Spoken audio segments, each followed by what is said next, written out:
les femmes, on a envie de raconter des histoires. On voit arriver dans les équipes de cinéma des femmes qui se sont dit mais le son ça m'intéresse, il y a des cadreuses, il y a des directrices de photographie. Offrir au monde tous ces récits manquants, toutes ces femmes, toutes nos mères, toutes ces femmes noires qui n'ont pas eu la parole. Il y a des filles à la régie, à l'administration. Et puis ensuite, elles ont été aussi souvent filmées par des hommes. Donc là, on ouvre une nouvelle page. Notre silence ne nous protégera pas. J'ai envie de dire ce soir que nous ne nous tairons plus. Gaza est actuellement un camp de concentration. Les gens y sont parqués, avec nulle part où aller, ni eau, ni électricité. C'est un génocide et un nettoyage ethnique. Ces mots, peut-être que vous les avez déjà lus. Ils sont extraits d'un post de la comédienne Melissa Barrera qui, 2 semaines après les événements du 7 octobre 2023, s'indignait sur les réseaux sociaux de l'offensive israélienne sur la Palestine, ignorant que ces quelques phrases lui coûteraient une bonne partie de sa carrière. Qualifiée d'antisémite, Melissa Barrera est notamment éjectée de Scream, dont elle était devenue l'héroïne aux côtés de Jenna Ortega. Elle incarnait le renouveau de la saga de films d'horreur culte, le visage d'un nouveau cycle entamé en 2022 avec Scream 5, puis continué avec Scream 6 en 2023. Orpheline de ses nouvelles protagonistes, Jenna Ortega s'étant également retirée du projet en soutien à Melissa Barrera, Scream aurait pu s'arrêter là. Mais il serait naïf de croire que l'industrie laisserait mourir une franchise aussi rentable. Et donc, on se retrouve avec un 7e Scream qui marque un grand retour, celui de Sidney Prescott, l'héroïne des précédents volets campée par Neve Campbell.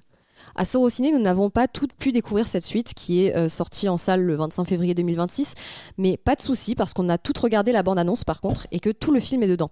Vous l'avez compris, dans ce nouvel épisode du podcast Sorociné, nous allons aborder la question des personnages féminins dans Scream. Je suis Léon Catan et aujourd'hui nous aurons le plaisir d'entendre Lisa et Mariana. Salut. Hello. Les filles, est-ce que vous aimez les films d'horreur ? Oui. Sinon on serait pas là. Bah oui, et j'ai même envie de faire tout de suite une citation et de revenir à Scream 3 en citant le personnage joué par Patrick Dempsey quand Sidney lui demande c'est quoi ton film d'horreur préféré et qu'il lui répond c'est ma propre vie. Excellent. Et j'adore ce mode. Je trouve ça Relatable. iconique. Mariana émo jusqu'au bout.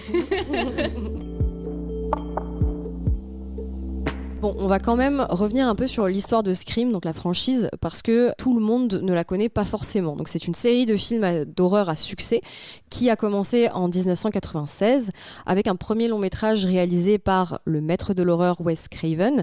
Et depuis, voilà, ça s'est avéré extrêmement stable comme franchise, elle dure. Et depuis, on a eu 7 Scream différents avec le dernier qui vient de sortir. Pour je pense qu'on aura l'occasion d'en parler plus tard, mais la réception est assez variée selon les opus. Il y a néanmoins eu un consensus autour du déclin en qualité depuis le décès de Wes Craven, donc juste après le 4e.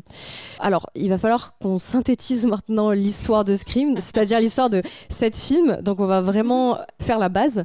Scream, au début, on suivait l'histoire de Sidney Prescott, une adolescente au passé sombre, qui devenait la cible d'un tueur en série, Ghostface, reconnaissable entre mille avec son masque blanc et sa cape noire. Il se passe plein de trucs après. Donc, mais si vous n'avez pas vu le film, vous vous dites sûrement, ok, c'est un slasher super banal comme on en voyait dans les années 70-80, mais en fait, non. Scream a une place très spéciale et unique dans l'histoire des slashers. Les filles, pouvez-vous nous dire pourquoi ? Mariana ? Longue histoire, déjà peut-être pour juste recontextualiser un peu le moment dans lequel Scream est arrivé, parce que on avait l'âge d'or du slasher, donc juste pour redéfinir un petit peu, le slasher c'est ce sous-genre du cinéma d'horreur qui consiste à suivre en fait un tueur en série qui a plusieurs victimes. En fait, c'est globalement une histoire de tueur en série.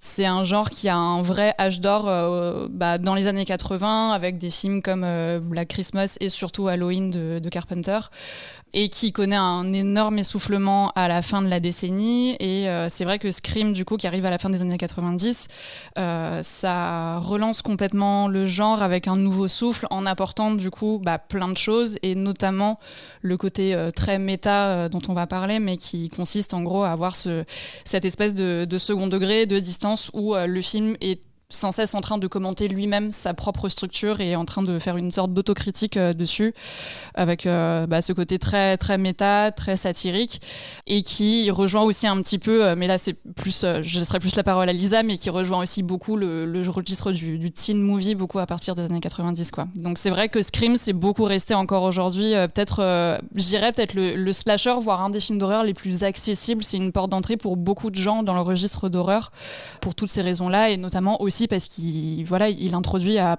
tout un tas de notions du genre même, quoi. Ce qu'il faut rappeler, c'est que le slasher, c'est un genre extrêmement facile à parodier vu qu'il est extrêmement codifié.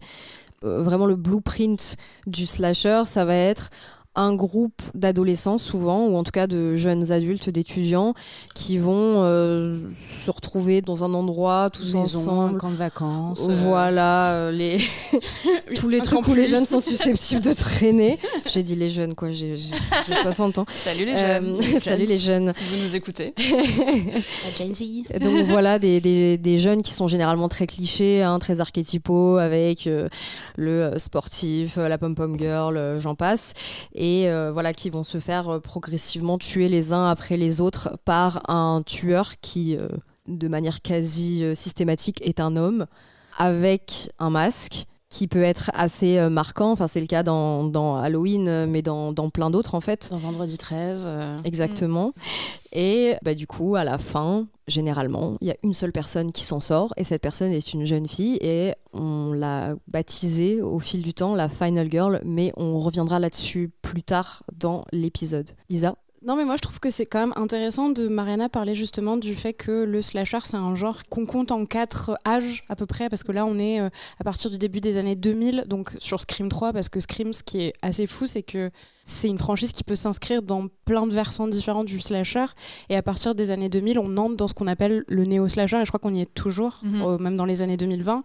Et ce qui est assez fascinant de voir, c'est que Wes Craven par exemple, qui est le réalisateur des 4 premiers Scream, c'est quelqu'un qui commence sa carrière avec du cinéma d'horreur dans les années 70, donc avec un film comme la maison sur la gauche. La dernière maison sur la gauche. La dernière maison sur la gauche. Je pense qu'on aura l'occasion d'en reparler. Voilà, et qui, avec Nightmare on Elm Street, Freddy, les griffes de la nuit, c'est le dernier film avant que l'âge d'or du slasher se casse la gueule, et on est en 84 à peu près, et après arrivent les années Reagan et l'histoire de la violence aussi au cinéma et dans les films, quelque chose que Scream va beaucoup travailler, comme tu le disais, parce que c'est une franchise qui est très métatextuelle et qui ne fait que commenter sa propre structure. Donc je trouve ça assez fascinant que du coup la carrière de Craven aussi, elle s'inscrive un petit peu dans cette histoire du cinéma d'horreur là.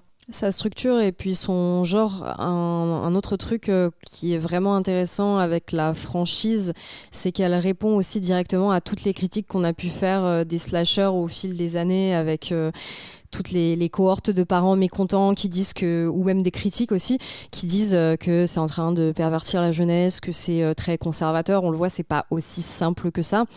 Mais voilà, il y a toute une réflexion qui se développe aussi autour de l'impact de l'art sur la réalité, de la récupération aussi, de comment la fiction elle influe également, que c'est un double dialogue en fait. La réalité inspire la fiction inspire la réalité, et comment est-ce que ça va aussi évoluer au fil des ans selon les différents types d'horreur qu'on va avoir en fait.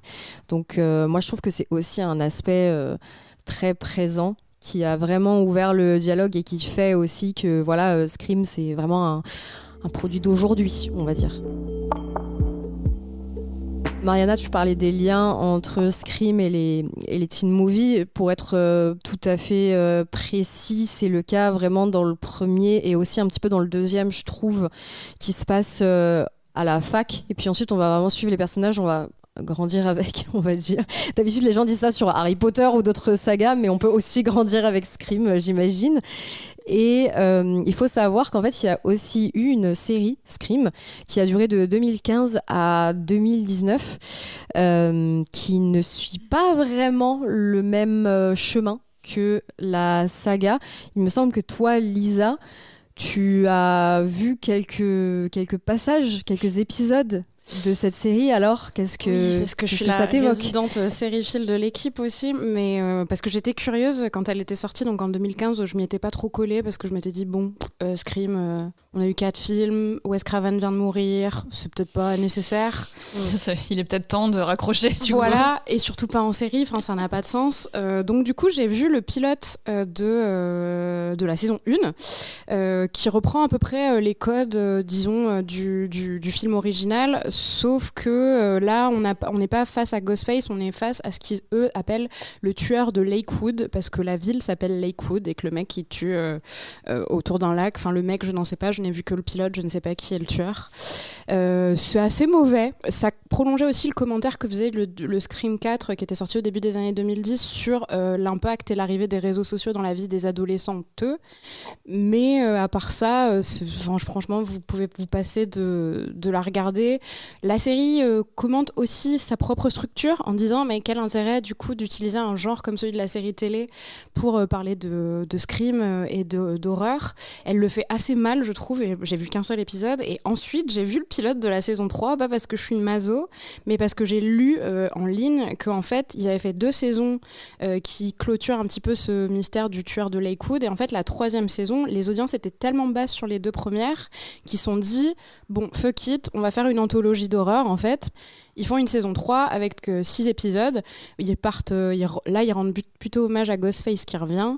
Mais bon, la série fonctionne pas non plus niveau audience. Et du coup, MTV met fin au projet. Et pour avoir vu du coup ce pilote de saison 3, je pense pas que c'était possible, mais c'est pire que le pilote de la saison 1. Mais du coup, pardon, en termes d'équipe, quel est le lien avec Scream en fait, au-delà du nom de la franchise et de Ghostface? Il y a des scénaristes qui reviennent. Vraiment, tu prends l'IP Scream et tu fais une série, tu brodes par-dessus. Williamson. Donc c'est juste qu'ils ont repris la franchise en fait. Ouais, on peut dire ça comme ça. Je crois que Williamson est mentionné parce qu'il est executive producer, mais parce que c'est son bébé quoi. Mais clairement, il a aucun impact sur la série. Il écrit pas dessus. À ce moment-là, lui, les années 2010, il écrit sur Vampire Diaries, donc il a autre chose à faire. Oui, parce qu'on précise que Kevin Williamson, du coup, même si c'est pas lui qui a réalisé le premier, c'est vraiment lui qui a créé en fait Scream et qui va ensuite venir à la réalisation, mais on en parlera après. Beaucoup de choses à dire sur oui. monsieur. Voilà, exactement. Il y a un terme qu'on utilise depuis le début de l'épisode, un terme qui est indissociable du slasher, c'est bien sûr celui de la Final Girl. Le terme vient du coup d'un livre vraiment incontournable sur le sujet qui s'appelle Men, Women and Chainsaws, Gender in the Modern Horror Film de Carol G. Clover, un livre qui est sorti en 1992, et elle définit la Final Girl comme ceci: une fille un peu masculine, observatrice, intelligente, efficace en temps de crise, souvent virginale et généralement un peu à l'écart du reste de son groupe d'amis. Le public s'identifie à elle parce qu'elle est le personnage le plus réaliste, celui qui reconnaît le danger et qui riposte. C'est une définition qui me fait un peu penser à Sidney Prescott, mais pas tout à fait. Ah ouais, moi j'ai envie de dire que c'est vraiment à 100% Sidney Prescott. Mais parce qu'effectivement, là où Scream est effectivement hyper intéressant sur la manière de déjouer un petit peu cet archétype de la Final Girl qui reste quand même un cliché de cinéma d'horreur aussi dans sa manière d'opposer différentes formes de féminité, avec une féminité qui triomphe et les autres qui sont un peu de la chair à canon pour le film. Pardon. Oui, parce que en fait, effectivement, on l'a pas dit, mais Carol G. Clover, elle parle de virginale, enfin, elle définit la Final Girl comme virginale parce que effectivement, la Final Girl est généralement celle qui n'a pas de relation du tout, alors que les gens les ados qui vont être un peu libidineux, qui vont avoir des relations sexuelles, en fait ils se font tuer hyper vite. C'est effectivement quelque chose qui est tourné en dérision dans Scream. Il faut savoir que le premier Scream fait référence à tout un tas de slashers, mais est quand même, est assez directement aussi une satire du premier Halloween de Carpenter, et justement assène tout de suite ces règles-là en rappelant le fait que voilà, dans le cinéma d'horreur, s'il y a des adolescents et notamment des filles qui ont des relations sexuelles, ça veut dire qu'elles sont prédestinées à être massacrées. Et ce qui est intéressant justement, c'est que Sidney Prescott rentre tout d'abord dans ce schéma-là, et justement c'est là où Scream est aussi hyper intéressant dans sa manière de déjouer un peu le troupe de la Final Girl, c'est que elle finit donc par avoir au milieu du film une relation sexuelle avec son copain, et pour autant elle se réapproprie toute la narration du film. C'est tout ce qui fait l'intérêt du premier Scream, pour justement déjouer en fait cette mort imminente. Donc il y a une manière justement de sortir du schéma traditionnel des slashers et de leur manière justement d'opposer les différentes formes de féminité, et de dire justement Sidney Prescott est une femme qui a des relations sexuelles tout en étant aussi très conforme à toutes ces définitions là de la jeune femme un peu masculine, plus intelligente, plus réservée, etc., mais qui déjoue quand même cet archétype là qui reste quand même un archétype assez sexiste du slasher. Oui, parce que en soi, il y a deux visions qui s'affrontent autour de la représentation des femmes dans les slashers. Il y a des gens qui vont arguer que c'est sexiste parce que on massacre toujours les filles trop futiles entre guillemets et sexuelle, et puis voilà, d'une manière avec une représentation extrêmement graphique. Et au contraire, il y a des gens qui vont dire que le slasher, il dénonce les injonctions puritaines faites aux jeunes et surtout aux jeunes femmes. Généralement, les gens se trouvent un peu sur le spectre au milieu, hein. Enfin, là, c'est vraiment, j'ai schématisé beaucoup. Mais Scream assume totalement un parti pris, effectivement, puisque là, il n'y a pas une ambiguïté sur est-ce que c'est le film qui l'a puni ou est-ce que c'est le tueur.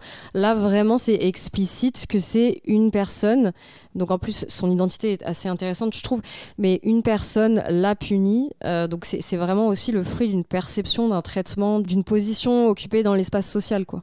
Et ouais, mais je trouve que sur Scream, je dirais pas des jeunes femmes futiles, je dirais plus des jeunes femmes avec du caractère. Parce que le personnage qui ouvre le film, qui est cette séquence absolument mythique avec Drew Barrymore, qui est la star de l'époque, c'est une espèce c'est un peu la reine du lycée, c'est la prom queen, donc elle a de l'influence sur le microcosme qu'est le lycée. On parlait de teen movie, elle est en haut de l'échelle, et ensuite viennent les autres morts, dont le personnage qui est la meilleure amie de Sidney, Tatum, jouée par Rose McGowan. Rejouée par Rose McGowan, qui est aussi une jeune femme qui a beaucoup de répondants.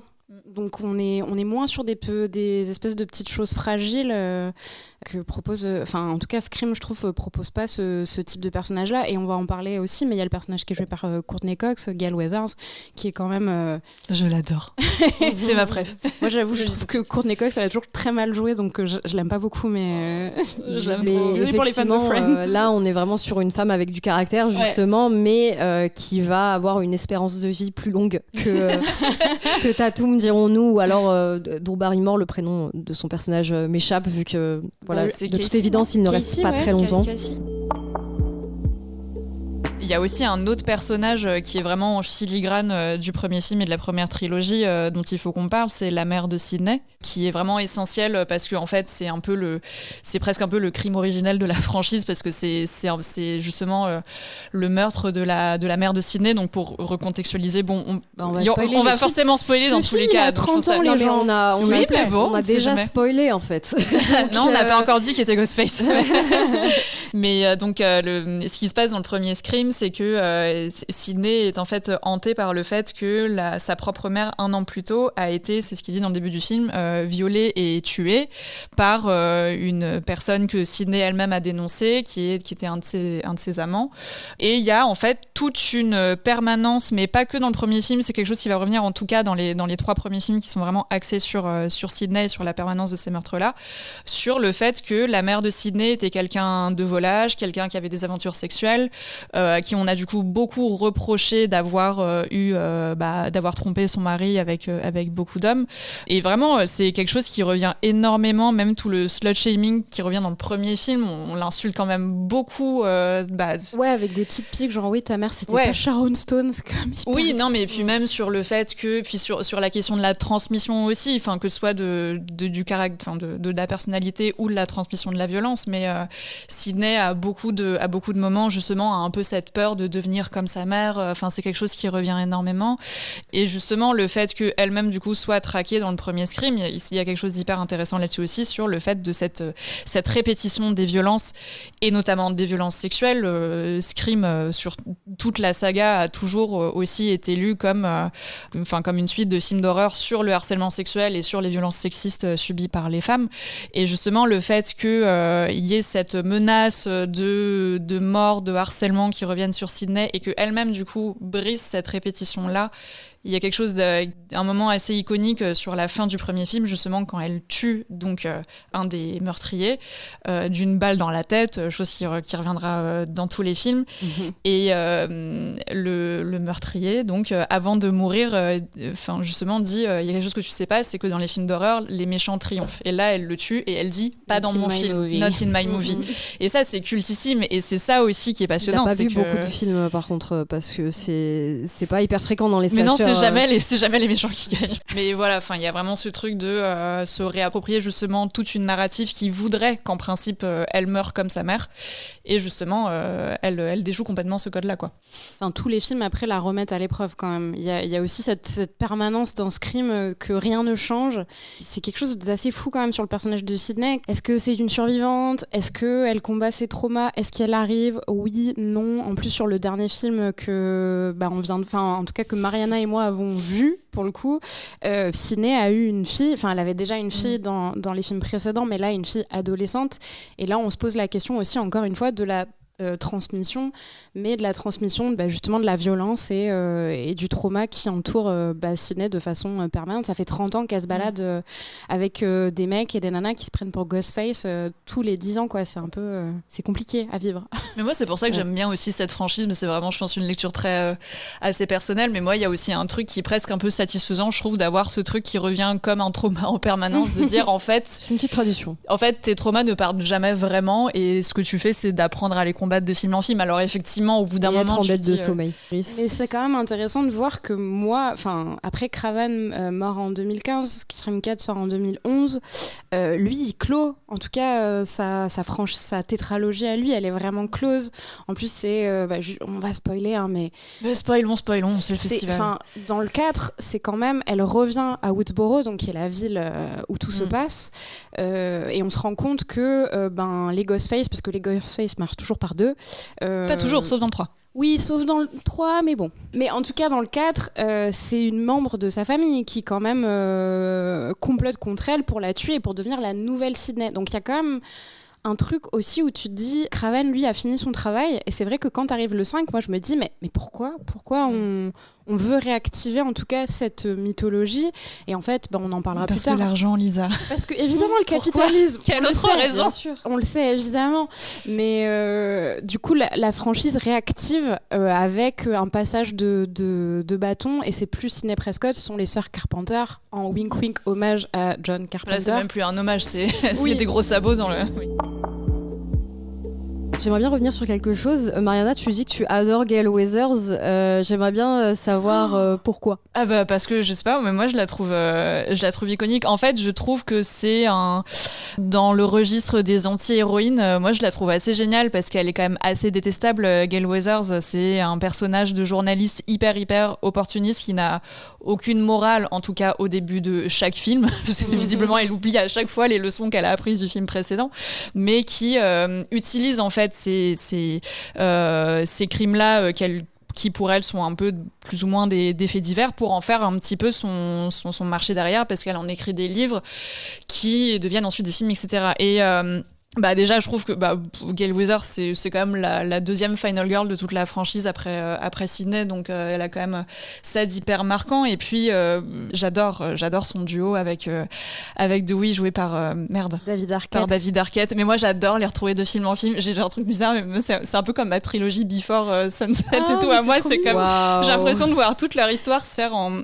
hors champ et de les retrouver du coup vraiment à des moments hyper épisodiques de leur relation. Oui, parce qu'en discutant, mais il y a juste un meurtrier derrière. Non, mais parce que petit aparté, il faut savoir que quand même Courtney Cox et David Arquette ont été mariés longtemps, et il y a sur certains cartons de Scream, c'est Courtney Cox, Arquette, et tu vois quand ils sont mariés, tu vois quand ils sont divorcés, tu vois quand ils... et puis même là en plus sur le côté hyper méta, le film, la saga elle-même suit d'une certaine manière aussi l'avancée et la fin de leur couple, parce qu'à la fin ils sont plus... le situationship le plus insupportable quand même. Mais bon bref, j'adore leur dynamique, et elle, je la trouve assez géniale. Et puis il y a quand même aussi ce truc où, narrativement parlant, Gale Weathers, elle est aussi hyper importante pour toute la saga, parce que c'est quand même les livres qu'elle écrit à partir des crimes de Woodsboro deviennent ensuite donc des films qui sont dans le film sont les Stab qui sont un peu l'alter ego cinématographique de Scream, qui vont suivre en fait en parallèle. Il va y avoir tout un développement au sein des films de cette franchise de Stab qui est à l'image de la franchise de Scream, donc qui sont eux-mêmes alimentés par le fait qu'elle écrit des nouveaux livres, etc. Donc c'est quand même un énorme moteur narratif de toute la saga. Moi je la trouve assez géniale. En fait, je la trouve vraiment iconique, Gale Weathers. Moi, j'aime bien le personnage. J'aime pas l'actrice, c'est juste ça. Ouais, elle joue très mal. Courtney Cox, je ne retirerai pas ça. David Arquette aussi, c'est loin d'être la pire, je trouve. Mais il est chou, quoi. Donc, ouais, je trouve que David Arquette, il cabotine tout le temps. Enfin, je veux dire, il est adorable, mais... Non, mais de toute façon, tout le premier cast, Skeet Ulrich, Matthew Lillard, on les adore, mais c'est grave quand même. Il y a autre chose aussi, je trouve qu'il faut savoir que dans la saga, personne n'est vraiment d'accord sur quels sont les pires et les meilleurs films, mais moi il y en a un aussi qui m'a moi il y en a un qui m'a marqué très étrangement, que je voyais pour la première fois du coup pour préparer cet épisode, qui était le 3e Scream. Ouais. Donc faut savoir que Scream à la base était écrit comme une trilogie, et les 3 films sortent quasiment en même temps, à peu près un an d'écart chacun. 96, 97, 2000. 2000 pour le 3e. Et il faut savoir que le 3e, il est quand même extrêmement particulier. Il est très très mal aimé, mais moi je le trouve assez passionnant, parce que c'est un film qui déjà va un peu prétendument comme toutes les derniers volets de trilogie, revenir sur les origines de Sidney Prescott, donc à sa mère encore une fois, qui est un peu encore une fois le personnage principal du film en arrière-plan. Et en fait il va y avoir toute une intrigue, parce que le film se passe en fait à Los Angeles et particulièrement à Hollywood, et en fait il va y avoir toute une intrigue où donc on apprend que la mère de Sidney, donc Maureen Prescott, avant d'avoir eu sa fille, en fait elle a fait un début de carrière à Hollywood, et que en fait le film nous dit assez explicitement que ce qui s'est passé, c'est que visiblement elle aura été harcelée, agressée, voire violée par des producteurs, et que c'est ce moment-là qui leur a fait quitter sa carrière et changer un peu de vie. Et pour rappel, ces films ils ont été produits par Miramax, qui est détenu par les frères Weinstein. Et alors on peut y voir, je pense que c'est un peu la manière dont on décide de voir les choses, on peut totalement y voir quelque chose d'extrêmement cynique sur le fait que ce soit les frères Weinstein qui aient justement validé la mise en production de ce film-là. Il faut savoir aussi que Wes Craven, au moment où il a fait ce film, il était aussi en conflit avec la production, il n'avait pas envie de le faire, ce Scream-là, donc je pense qu'on peut aussi choisir d'y voir une accusation assez directe et très franche, et peut-être aussi très osée justement sur le sexisme et la culture du viol qui ont lieu à Hollywood. Sachant que c'est un exemple passionnant, je trouve. C'est aussi le premier film qui n'est pas scénarisé par Kevin Williamson, qui n'est pas à la barre sur celui-là.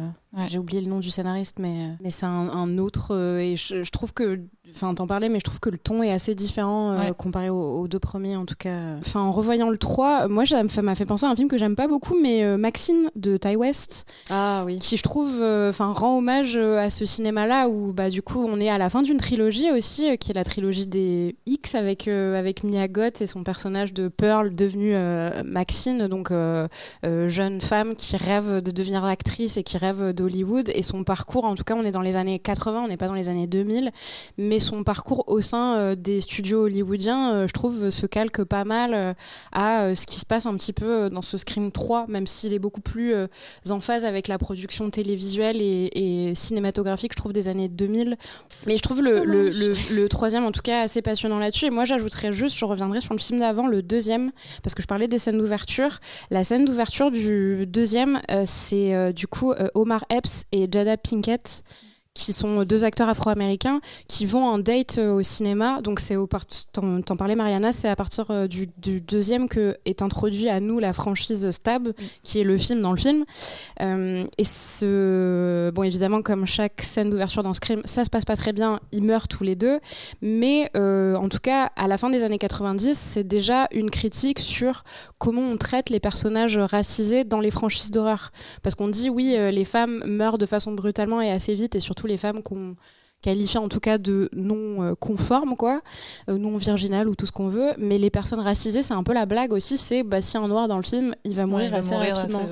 Et là aussi on reste dans quelque chose d'assez métatextuel, parce qu'ils finissent par mourir, et finalement dans Scream on n'aura jamais un protagoniste ou une protagoniste principale noire, en tout cas, parce que racisé, on a eu Ortega et Barrera qui sont des actrices latinas, mais je trouve que c'est important de le noter, en tout cas, que lui si vite s'empare de ce sujet-là, sachant qu'on a eu des films comme Candyman et d'autres films qui en tout cas se sont intéressés à des figures de personnages racisés, même le film de Romero, La Nuit des Morts Vivants aussi, qui parle clairement de racisme, mais c'est intéressant qu'il y ait quand même une séquence d'ouverture qui dure à peu près 10 minutes sur les rôles qu'on attribue à ces personnages-là, et après c'est quelque chose qui se retrouvera dans toutes les ouvertures de Scream.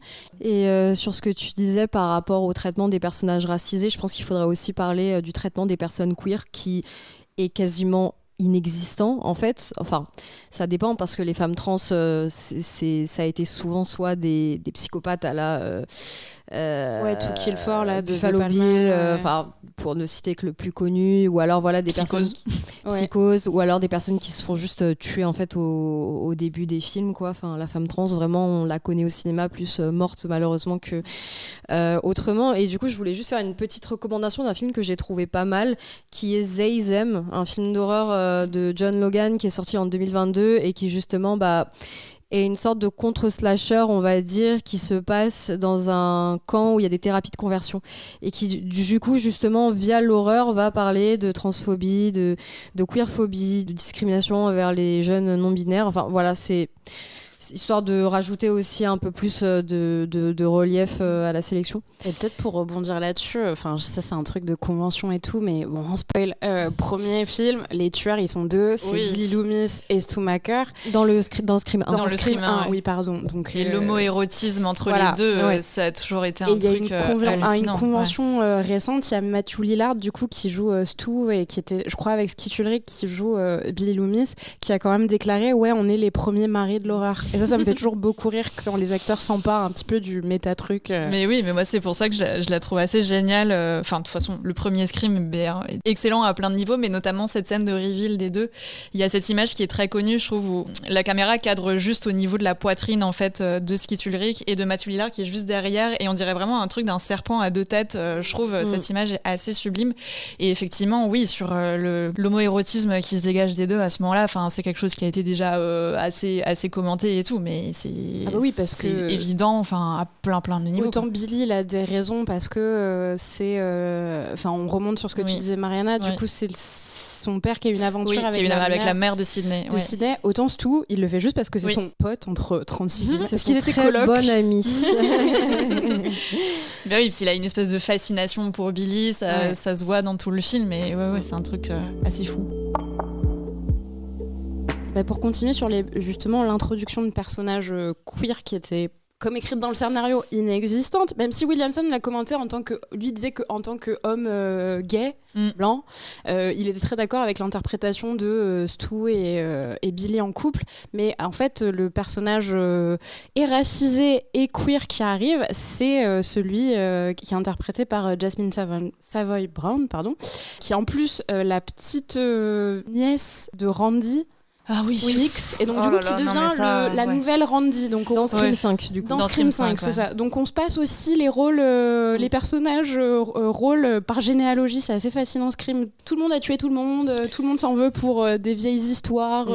Enfin, c'est un peu Game of Thrones le délire. Ouais, et justement, elle fait partie du coup de toute la palette de personnages qui vont être introduits justement dans le 5, comme tu disais, Lisa, dont nos nouvelles héroïnes, enfin surtout notre nouvelle héroïne, donc Sam, qui est jouée, comme on l'a dit au début, par Melissa Barrera, un court temps du coup, vu qu'elle sera juste dans le 5 et le 6, on le rappelle, et qui a une petite sœur, Tara, qui était jouée par Jenna Ortega. Qu'est-ce que vous avez pensé de ce passage de flambeau ?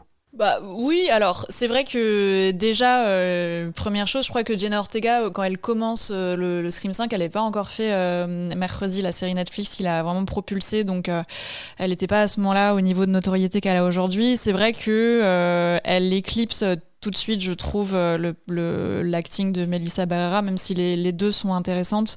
Moi, j'aime plutôt bien ce duo de nouveaux personnages. Je trouve que ça va aussi avec un gros shift dans la réalisation, parce que le Scream 5, alors j'ai plus les noms des réels en tête, mais c'est les réalisateurs de Wedding Nightmare. Et de Abigail, c'est Bettinelli Holpin et Gillette, leur nom, c'est un duo de réalisateurs. Ouais, c'est un duo de réalisateurs. Et je trouve que ça va aussi avec le fait que tu sens un gros shift dans la réalisation où c'est beaucoup plus brutal. Moi, la scène d'ouverture du Scream 5, je la trouve vraiment extrêmement réussie. Et je trouve qu'on voit aussi un peu la prédestination de Jenna Ortega en Scream Queen et toute la carrière qu'elle commence à avoir là dans le cinéma plutôt étrange ou cinéma d'horreur. En tout cas, c'est quelque chose qui la fascine beaucoup. Et il y a quelque chose de... Là où tous les Screams précédents avaient quand même un certain recul, quelque chose d'assez comique dans la manière de représenter les meurtres adolescents, ils s'attardaient pas beaucoup sur la violence, etc. Là, l'intro du 5, je la trouve extrêmement terrifiante. Je trouve qu'elle marche très très bien. Et je trouve que ça n'est pas très convaincu, mais je continue quand même.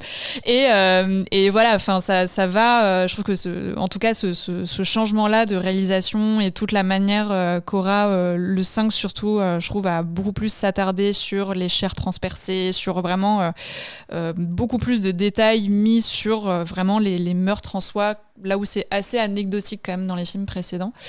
Voilà. Et les personnages en soi, moi je les trouve intéressants. C'est juste que un peu comme tout reboot ou sequel, enfin quel que soit le nom qu'on y applique, je les trouve très sous-exploités, et notamment le personnage que tu mentionnais, Lisa, je n'ai plus son nom, de Jasmine Savoy Brown. Bah il fait très token, je trouve. Enfin, c'est vraiment le personnage queer du film. Enfin, et en plus elle est doublée d'un frère jumeau. Oui, ils sont tous les deux qui s'appelle Chad, qui est vraiment l'archétype du Chad, du quarterback qui s'appelle Chad. Bon bah voilà. Qui est un peu l'archétype du quarterback en plus.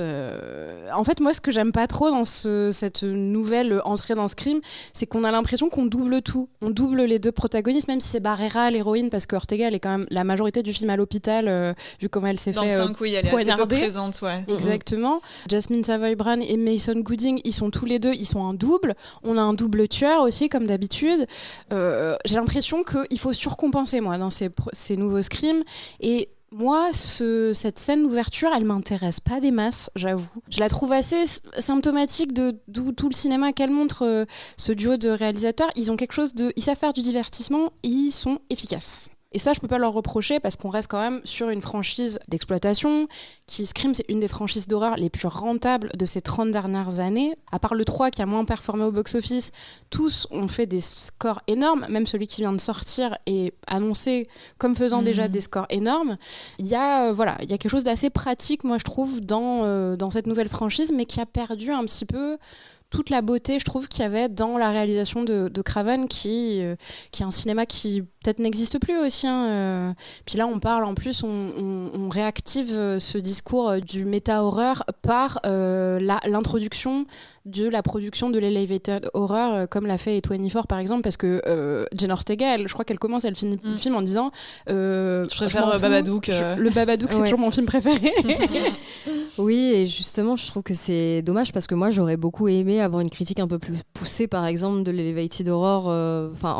Que le film vraiment poursuive sa critique, son premier degré, son côté méta, en fait, pour aussi accompagner les changements du film d'horreur qui a pu y avoir toutes ces dernières décennies, alors que là, vraiment, on rentre dans un truc hyper premier degré qui va atteindre son apogée avec le dernier film que je n'ai pas vu, mais pour le coup Kevin Williamson a dit lui-même on a un peu lâché le côté méta pour se concentrer sur la relation mère-fille, donc c'est vraiment un nouveau cap, mais qui, j'ai l'impression, rend assez obsolète finalement la franchise, comme les films qu'elle était venue dépoussiérer à ses débuts.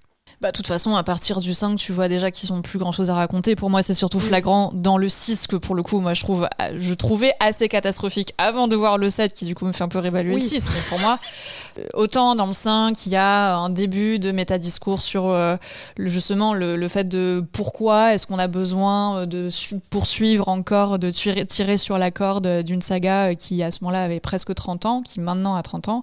Le 6, pour moi, on est vraiment dans du pur divertissement à ce moment-là. Le film n'a plus rien à raconter sur son genre, on est vraiment juste sur le seul élément intéressant et le fait de transférer le décor de Woodsboro à New York. Au-delà de ça, on n'a plus rien à dire là-dessus. Ah, mais toute la réflexion du 5, c'était quand même, et je vais faire une double référence parce que Skeet Ulrich, qui est mort dans le premier, donc il y a 30 ans, revient en espèce d'hallucination parce que, spoiler alert, Melissa Barrera, donc Sam Carpenter, et sa fille. Sa fille cachée, illégitime, parce qu'on en est là quand même, de la telenovela. Non, oui, c'est vrai, c'est ça. Après, encore une fois, l'autre, c'est la nièce de Randy. Oui, on va apprendre que Sidney est la mère de toutes les Ghostface bientôt. Mais tu sais, moi, je m'attendais vraiment à un épisode où Sidney, elle nous fait, elle part en vrille, elle nous fait une Norma Bates, elle met les restes de sa mère et elle tue tout le monde. Franchement, on en est là. Mais je pense que tout le monde attendait ça, en fait. Tout le monde attendait un truc où Sidney devient la Ghostface. Je fais une double référence parce que Skeet Ulrich est là, et moi, j'ai l'impression, quand je vois le 5, c'est justement ce truc de est-ce que le gène du serial serial killer, c'est quelque chose qui se transmet et tout. C'est comme dans Riverdale. C'est Riverdale où joue Skeet Ulrich d'ailleurs. Hein. Donc serial killer Jean. Il faut qu'on s'arrête avec cette réflexion de est-ce que être serial killer c'est inné quoi. Faut qu'on arrête. Bah moi j'ai bien aimé ça. Alors c'est très maladroit. T'as je pas suis vu 6 saisons de Riverdale, Marianne? Bah non. T'as pas connu la guerre. D'ici à ce qu'on fasse un épisode de Sorociné là-dessus, je n'ai aucune raison de regarder 6 saisons de Riverdale. S'il vous plaît. Je me suis déjà fait du mal en allant voir Scream 7, donc c'est bon. On va arrêter. Mais j'ai trouvé ça très maladroit, mais quand même plutôt intéressant. Ça rejoint aussi ce qu'on avait déjà dans les premiers Scream sur cette idée de transmission des violences ou des traumas entre la mère de Sidney et Sidney elle-même. Là, on a ça entre Billy Loomis et Sam et sa petite sœur. J'ai trouvé ça pas inintéressant, en tout cas je trouvais ça intéressant de prendre ce truc-là, et ce qui est d'autant plus dommage en plus sur le fait de le Scream 5 était censé être le début d'une nouvelle trilogie. Bon, bah du coup, ça n'aurait été que 2 films vu que Melissa Barrera a été évincée après de la franchise. Mais la fin du 6 laissait deviner l'idée que le personnage de Sam allait être tenté justement par la violence, parce que le film se termine sur un moment où elle fixe le masque du Ghostface qu'elle vient de démasquer et de tuer, et elle a une espèce d'hésitation. On comprend que ça pourrait potentiellement être le sujet du film suivant. Et moi, c'est un sujet que j'aime beaucoup, honnêtement, cette idée de est-ce qu'on hérite justement des personnalités problématiques, voire criminelles de nos parents. Billy Loomis, tellement problématique. C'est tellement toxique. Mais enfin, cette idée de est-ce que la violence c'est quelque chose qui se transmet? Alors, ok, l'argument de la génétique, et d'ailleurs, pour moi, le film est très maladroit justement quand Sam Carpenter a un moment un peu d'empowerment où elle met fin au Ghostface en disant t'as oublié que je suis la fille d'un serial killer, qui rejoint le I'm Sidney fucking Prescott, je sais plus comment elle le dit, mais oui. Là pour moi c'était pas nécessaire, et c'est un petit peu repris dans le dernier avec autre chose. Mais autant ça, je trouvais ça très maladroit, mais sur la thématique en tout cas, moi je trouve ça très intéressant de leur part d'avoir pris ça. Moi, c'est un truc que j'ai beaucoup vu en télévision, et je trouve qu'à chaque fois c'est tellement mal exploité. Il y a ce côté très gimmick qui moi a vraiment tendance à m'énerver. Il y a jamais personne qui se dit ok, mettons le gène du serial killer, allons-y. Mais faisons ça de manière intéressante et complexe, pas juste en mode ouh là là. En plus, il faut quand même savoir que Skeet Ulrich, du coup, qui est toujours vivant, hein, est en voice-over il fait sa propre voix off, mais on a une espèce de CGI de l'enfer de lui. Rajeuni par mais CGI. C'est infernal. Autant le 7 utilise le deepfake et l'IA et tout, donc les acteurs qui reviennent et qui ont été les précédents Ghostface, c'est clairement les acteurs, hein. Oui. Pour le coup, mais là, s'il vous plaît, en plus, c'est pour avoir une CGI pour me dire les gènes du tueur, il faut que ça s'arrête. Oui, c'est ça. Moi, j'aurais aucun problème avec le fait qu'on fasse un film où vraiment on nous montre comment est-ce que une personne peut être poussée justement à elle-même devenir tueuse, ou voilà, enfin, même parlons de déterminisme familial, il n'y a pas de souci, ça peut être intéressant également. Mais là, vraiment, oui, c'est bouh, je suis folle. Oui, c'est un peu cheapo, je suis d'accord. Ouais, il y a un côté limite psychophobe. Enfin, je sais pas, c'est gênant, quoi. Je trouve.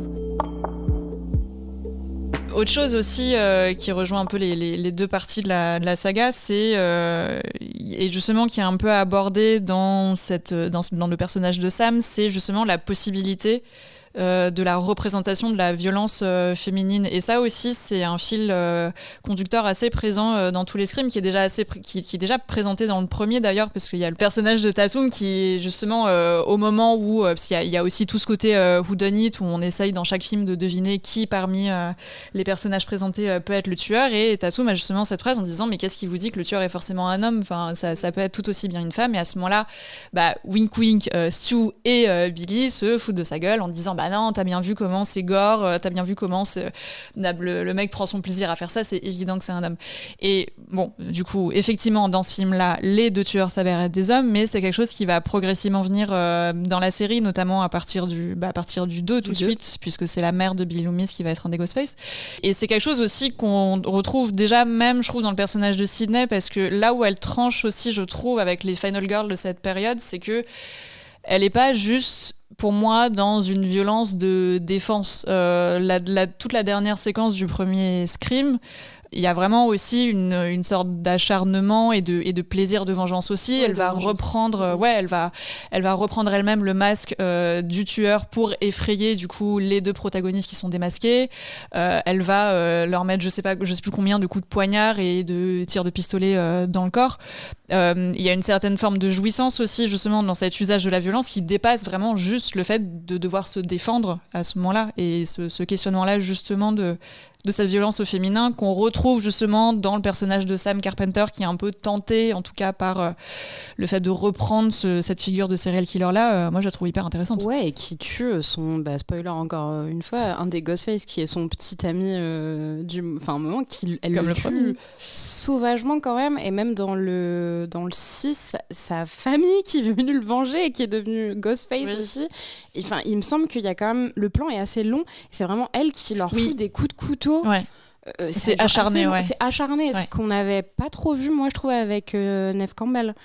Oui, c'est beaucoup plus graphique, ouais. Et peut-être on va vite fait aborder le 7, mais la façon de, la scène d'ouverture du 7, c'est un couple de personnes qui vient dans un espèce de Airbnb de l'horreur.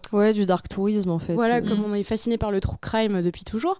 Donc il meurt évidemment, donc lui il meurt évidemment dans d'atroces souffrances, mais elle, je trouve que c'est vachement... Enfin, je m'étais pas rendu compte, mais je me suis dit, la violence à l'égard de cette jeune femme, elle est quand même hyper appuyée, parce qu'elle dit au début, oh là là, c'est là où dans le Scream 5 d'ailleurs ils ont brûlé vive leur amie, c'est la pire mort, je voudrais pas mourir comme ça, évidemment, wink, c'est comme ça qu'elle va mourir. Après, ça te fait quand même éventrer, il y a les viscères qui sortent, quelque chose qu'on voit. Scream, les gens meurent, mais c'est pas non plus si graphique que ça. Là, c'est vraiment de la boucherie. Il y a une forme de surenchère. Exactement. Et elle, en plus, il met le feu à la baraque et tout, et tu la vois littéralement, genre voir le feu qui s'allume, et elle hurle quand le Ghostface, dont on ne sait pas le nom encore, sort de cette maison. Et je me suis dit, mais Scream, c'est devenu tellement frontalement violent. Il n'y a plus du tout ce qu'on disait, cet aspect slasher, second degré, la punchline qu'il faut bien et tout. Là, c'est vraiment, non, on est dans le dur. Oui, et puis c'est devenu frontalement le genre qu'ils étaient censés parodier aussi, justement, dans ce truc assez misogyne, de prendre du plaisir très pulsionnel, alors que quand bien même la mort du mec est évincée extrêmement rapidement, il y a aussi un truc presque érotisant de vraiment s'acharner sur cette mort. De toute façon, tout le set est catastrophique. Et justement, parlons du set. Comment ça se passe en fait comment ça se passe Comment ça se passe la relation entre du coup Sidney et sa fille qui est donc adolescente? Est-ce que vous avez trouvé que c'était une idée intéressante, que c'était bien fait? Non. J'ai l'impression d'avoir ma petite idée. Voilà. Non, mais moi j'ai trouvé ça c'est même pour nous. très réactionnaire en fait, surtout. Oui. Ah non, mais moi il y a beaucoup de choses. Alors que justement, je trouve que il se donne un peu l'impression de vouloir justement aborder toutes ces thématiques féministes, la question de l'héritage de Sidney justement comme Final Girl, etc., la transmission et tout. Mais en fait, moi il y a des moments où, je reviens là-dessus, mais parce que ça m'a vraiment un peu choquée. Mais il y a un moment où justement Tatum, qui cette fois donc la fille de Sidney, elle lui a donné le nom de cette amie qui est morte pendant le premier film, avec justement une idée aussi de rendre hommage à cette femme qui n'est pas juste quelqu'un qui est mort dans des circonstances très sordides, étranglée par une porte de garage, mais c'était aussi une amie, etc. Donc il y a tout un truc justement de revaloriser ce personnage-là et de justement ne pas en faire qu'une victime. Alors que juste avant, on a le personnage de la fille qui, à un moment où ils sont dans une attaque imminente, sa mère, Sidney, lui dit va te mettre en sécurité, et elle lui répond non, j'ai pas envie d'être une victime, j'ai envie d'être une battante. Et je fais en fait, on est en 2026, je trouve ça quand même très daté et extrêmement problématique évidemment, mais puis même là où on se prétend justement faire hommage à cette femme qui n'avait pas été que victime, etc., et en revenir à dire un truc aussi plat et aussi fatigant concrètement. Et puis là il y a tout quoi. À un moment au début, elle fouille dans les fringues de sa mère, elle trouve la veste vintage du 2, elle la met. On est dans un truc hyper poussif. Il y a quand même une scène finale où du coup forcément elles sont séparées. Cette scène est incompréhensible d'ailleurs.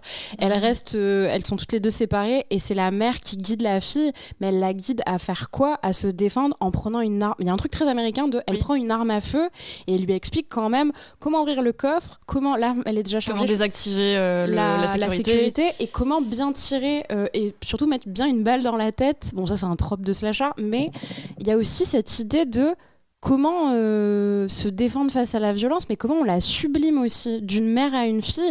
Et moi, je me suis dit, attends, mais c'est tout ce que Scream a à nous dire en 2026, quoi. Ouais, c'est ça. J'ai l'impression qu'ils essayent d'avoir une sorte de, là encore, de métadiscours justement sur ce que c'est aujourd'hui l'héritage des Final Girls, dans justement cette franchise qui a autant parlé de manière métaphorique des violences sexuelles, etc. Mais du coup, pour en faire un truc un peu bâtard, je trouve. En fait, ça ne marche pas. Je trouve qu'ils visent à côté justement de ce truc, que soit justement sur la manière de représenter les survivantes et les victimes, et justement cette manière d'aborder la violence, en fait, qui est une violence de défense à la base et qui devient un truc un peu bizarre où du coup on sert d'armes de partout. Ouais, et même la façon dont du coup Gale Weathers est de retour, et c'est vraiment un troisième personnage. C'est quand même hyper douloureux de la voir avoir si peu de choses à jouer, et l'interview qu'elle a jamais donnée, que Sidney a jamais donnée à Gale, c'était le moment, et ça devient ce truc hyper plat. Et on comprend pas. C'est tellement plat, j'ai l'impression qu'ils ont oublié d'écrire la scène. Je veux dire, c'est très étrange. Il y a plein d'endroits où tu te dis, en fait, il fallait peut-être 1 an de plus. Oui. Vous aviez, avec tout ce qui s'est passé rétrospectivement, vous aviez peut-être besoin de plus de temps. Votre film, il est inachevé. Rien ne va. Et puis la réalisation, Kevin Williamson, on en a brièvement parlé, mais c'est quand même de base un scénariste de télé. J'y pense parce que James Van Der Beek, qui jouait Dawson, est mort il n'y a pas très très longtemps. Et c'était le papa de Dawson, et c'est quelqu'un qui, en tout cas sur la série télé, a un impact, et la série télé adolescente a un impact certain. Et j'ai l'impression que c'est quelqu'un qui comprenait la société dans laquelle il était il y a dans les années 90 aux années 2000, et j'ai l'impression que la plume de Williamson, elle a vieilli, et que lui ne sait même plus de quel genre il parle. Et même sur les personnages qui étaient un petit peu ces archétypes de teen movie, de teen série et tout, même là, il ne sait pas quoi en faire, parce que là, c'est vraiment, on les tue un par un, tout le monde se fait poignarder gratuitement, on comprend pas pourquoi d'ailleurs, rien n'a de sens, rien n'a de valeur, rien n'a de poids, c'est juste, allez, on y va les uns après les autres, et jusqu'à arriver à cette fin... qui est extrêmement poussive, comme tout le film d'ailleurs. Et je comprends vraiment pas pourquoi lui s'est dit tiens, j'en ai réalisé aucun, là je vais en réaliser un en plus de l'écrire. Non. Parce qu'il a été repêché. De toute façon, tu l'as dit Léo, mais la production du film a été désastreuse après les départs l'éviction de Melissa Barrera, le départ de Jenna Ortega, du réalisateur. Tout n'a été que repêchage, et c'est aussi quelque chose qui est très crispant, je trouve, même dans la manière qu'avait la production Spyglass d'aborder justement la promotion du film. C'est que, donc on l'a dit, Neve Campbell avait refusé à la fin du 5 d'être reconduite pour le 6 parce qu'on lui proposait un salaire qui n'était pas assez haut selon elle. Et donc le 6 s'est fait sans elle, le 7 était prévu aussi, et au moment où du coup il y a tous ces déboires-là, on la rappelle, potentiellement, visiblement, en lui proposant un chèque beaucoup plus gros. Et en fait, ce qui est aussi très crispant, c'est que du coup, toute la promotion du film est axée sur... En fait, on focalise beaucoup le fait que du coup, Neve Campbell aurait eu une sorte de victoire salariale. On présente ça aussi sous, du coup, le joug d'un féminisme très libéral. C'est ça, très girl boss, en mode, voilà, j'ai eu ma victoire, j'ai réussi à négocier un salaire plus haut, et donc j'ai fini par revenir. Et c'est vrai que du coup, ça occulte évidemment.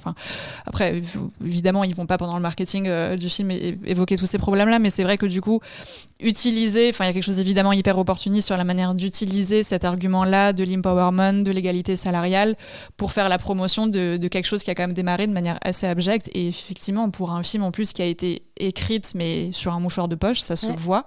Ça n'a pas été relu, ça n'a pas été retravaillé, donc il aurait juste pu, pour moi, ne pas exister du tout, en fait, ce film, vu ce qu'il a à dire. Et le film référence quand même des milliers de fois le fait que, oh là là, Sidney Prescott, elle est de retour. C'est terrible. Mais j'avais l'impression d'être dans la suite de Sex and the City quand on parle du départ de Kim Cattrall sur le fait que Samantha a décidé de comment est-ce partir, que du coup il justifie le fait que Sam ne soit plus là? On n'en parle pas. Ils n'en parlent pas. D'accord. Là, vraiment, c'est ça qui est visé. Ils font 50 références au fait que Sidney regrette de ne pas avoir été à New York dans l'épisode précédent, elle n'aurait pas dû, etc.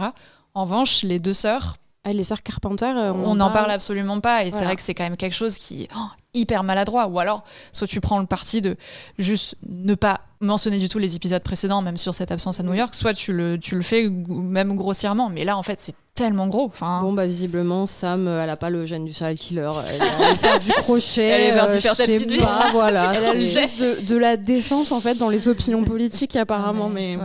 Ouais. Et vous pensez du coup qu'il y aura un Scream 8 ? Est-ce que c'est teasé ?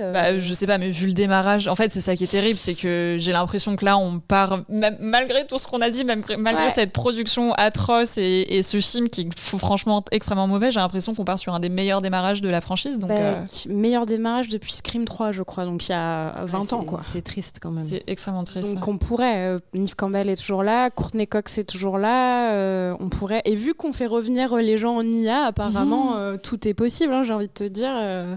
Mais si c'est pour passer le flambeau à du coup Tatum qui est jouée par Isabella May, moi j'y crois pas beaucoup. Parce qu'on est quand même aussi enfin je suis désolée mais on finit sur une franchise qui est quand même sérieusement en déficit de charisme aussi. Oui, et puis qui encore une fois n'a vraiment plus rien à dire en fait. Enfin tout ce qui avait fait la saveur de Scream à la base, c'était justement ce fait d'avoir ce discours métatextuel, commenter son propre genre et tout. Là on est vraiment arrivé à bout de souffle. Oui, et la forme de légèreté dans l'horreur. Moi ce que j'aimais beaucoup dans Scream au début, et je pense que c'était le cas de beaucoup de personnes, c'est le fait que Ghostface, c'était pas comme Michael Myers, comme Jason, comme Freddy. En fait, c'était pas un tueur qui avait vraiment un nom. En fait, c'était plus une idée qu'une personne, très clairement. Et c'est ça aussi qui rendait la chose vraiment bien riche, etc. Là, aujourd'hui, on n'a rien, quoi. À part des gens qui manquent de solidarité vis-à-vis d'un peuple qui vit toujours un génocide en cours. Et qui du coup met au banc les seuls, parce qu'on en parle aussi quand même sur le politiquement correct dans le système hollywoodien, mais même pas que dans le système hollywoodien. La Berlinale s'est finie il y a pas longtemps, on a eu les Césars il y a pas longtemps, enfin ce qui est acceptable de dire pour les actrices est quand même encore quelque chose qui est discuté, qui est commenté, qui est critiqué. Et le fait que Melissa Barrera, qui était plutôt au début de sa carrière, le fait qu'on dise qu'elle a été courageuse de faire ça et qu'elle en paye encore le prix, enfin elle travaille, elle a fait un très beau film d'horreur d'ailleurs qui s'appelle Your Monster, qui est sorti il n'y a pas très longtemps. Donc peut-être aller regarder ça si vous voulez pas voir Scream 7, parce qu'on n'en a pas parlé, mais Scream 7 aussi, il y a beaucoup de manifestants pro-palestiniens qui appellent au boycott du film, mais pas forcément par le film en lui-même, mais parce qu'il est produit par Paramount. Et en ce moment, il y a un truc qui se passe à Hollywood, c'est que Paramount essaye quasiment de racheter beaucoup de choses pour avoir le contrôle sur les médias. Et vu qu'on est quand même encore sous mandat Trump et avec tout ce qui se passe sur les politiques d'immigration, avec les agents de ICE qui sortent les immigrés illégaux ou légaux du sol américain, et qu'un studio comme Paramount veuille contrôler Hollywood, ça commence à être très très très flippant quand même, et sur le type de récit qu'on va pouvoir nous proposer à l'avenir. Et j'espère en tout cas que s'ils font un Scream 8, qu'on s'engouffrera pas en tout cas dans une doctrine pro-Trump et fasciste, enfin tout ce qui va avec en tout cas. Et moi, ce que je tiens à dire, c'est que l'exemple de Scream 7, il illustre parfaitement pourquoi une critique féministe ne peut pas être une critique qui se concentre juste sur les représentations. Parce que Scream, justement, on essaye de nous vendre ça comme une franchise avec des héroïnes super puissantes, dans un récit déconstruit, etc. Et oui, ça pouvait l'être, à peu près, en tout cas, dans les débuts. Mais en fait, il ne faut jamais oublier que, au-delà des personnages qu'on nous montre, des histoires qu'on nous raconte, il y a aussi des conditions de production des films. Et que du coup, on ne peut pas dire qu'un film est féministe parce qu'il y a des héroïnes et que parfois elles sont bien écrites, tout en, à côté de ça, silenciant en fait des comédiennes, silenciant des personnes qui portent des causes. Et justement dans le contexte dont je parle, Lisa. Et du coup, je pense que c'est important qu'on se rappelle tous de ça quand on juge des films. J'aimerais bien tout de même qu'on finisse sur une note positive. Mariana, Lisa, je voulais savoir, donc c'est déjà quelque chose qui a fait l'objet de recommandations sur notre site, et d'ailleurs on vous encourage à y aller pour voir, mais quelle est votre Final Girl préférée, ou en tout cas une Final Girl dont vous aimeriez bien nous parler aujourd'hui? Bah moi déjà il y a Galwazers, mais bon on en a parlé. Moi j'adore. Mais legit, c'est fou. Ouais legit, moi j'adore Galwazers. Et sinon moi j'aurais envie de citer, c'est un peu classique, mais Ellen Ripley dans Alien. Je trouve que faut pas oublier que ce film peut aussi complètement avoir une lecture de film d'horreur, et le personnage de Ripley, donc qui est joué par Sigourney Weaver, qui est quand même, à ce moment-là où on était en 1979, c'est quand même une des, si ce n'est la première fois qu'on a un film d'action, un film d'horreur qui est vraiment conduit par un personnage féminin extrêmement fort. Donc à ce moment-là, c'est quand même vraiment quelque chose de très révolutionnaire, et encore aujourd'hui, c'est un film qui se regarde avec énormément de plaisir, je trouve, et avec pareil un sous-texte du film autour du harcèlement sexuel, des violences sexuelles vécues par les femmes, qui est assez génial. Lisa ? Oui, moi j'avais déjà recommandé sur le site, j'avais parlé de Laurie Strode avec justement la pérennité d'une autre franchise qui est celle d'Halloween, et qui permettait au personnage incarné par Jamie Lee Curtis, pas toujours mais souvent en tout cas, de vieillir au cinéma, parce qu'on en parle aussi, les actrices et les femmes qui vieillissent au cinéma, c'est encore quelque chose de pas très commun malheureusement. Mais moi j'avais envie de revenir parce que j'y ai pensé, je me suis dit oh là là, je fais référence à Scream 2 et je parle des personnes racisées, j'avais envie de parler d'une actrice, Naomi Harris, qui est une actrice britannique noire, qui pour moi est une final girl dans 28 jours plus tard de Danny Boyle, qui est un film qui est sorti au début des années 2000 et qui a eu 2 suites récentes, dont une qui est sortie il y a 1 ou 2 mois pile, réalisée par Nia DaCosta, une autre qui est trop bien qui est beaucoup trop bien, une autre réalisatrice racisée. Mais bref, en tout cas dans le film de Boyle, du coup Naomi Harris est le premier rôle féminin, et c'est elle qui va aider le protagoniste principal, qui est joué par Cillian Murphy, à survivre l'apocalypse zombie dont il vient de se réveiller 28 jours plus tard. Mais c'est surtout un personnage qui, je trouve, a une vraie force de caractère, et qui, dans un monde plongé en plein apocalypse, finalement, son plus grand ennemi, c'est pas les infectés et les zombies, ce sont les hommes. Parce que c'est un surprise, parce que même à la fin du monde, les hommes, en tout cas, montrés par le cinéma, sont quand même des prédateurs, et ce personnage-là survit à plusieurs tentatives d'agression sexuelle et s'en sort. Mais moi, je trouvais ça assez fou de se dire que, en tout cas dans son développement narratif à elle, on mettait la violence sexuelle en jeu dans son développement, alors que la menace c'était quand même censé être les zombies, et notre objectif c'était peut-être de trouver un antidote. Mais non, c'est encore les femmes qui doivent survivre aux hommes zombies et aux hommes avec le cœur qui bat. Et toi Léon? Waouh. C'est un métier. Je suis impressionnée. Moi j'aimerais bien vous parler du personnage de Tess dans le film Barbarian de Zach Cregger, film qui est sorti en 2022. Tess, elle est jouée par Georgina Campbell. Et déjà, je trouve que Barbarian est incroyable. C'est un film d'horreur très très efficace.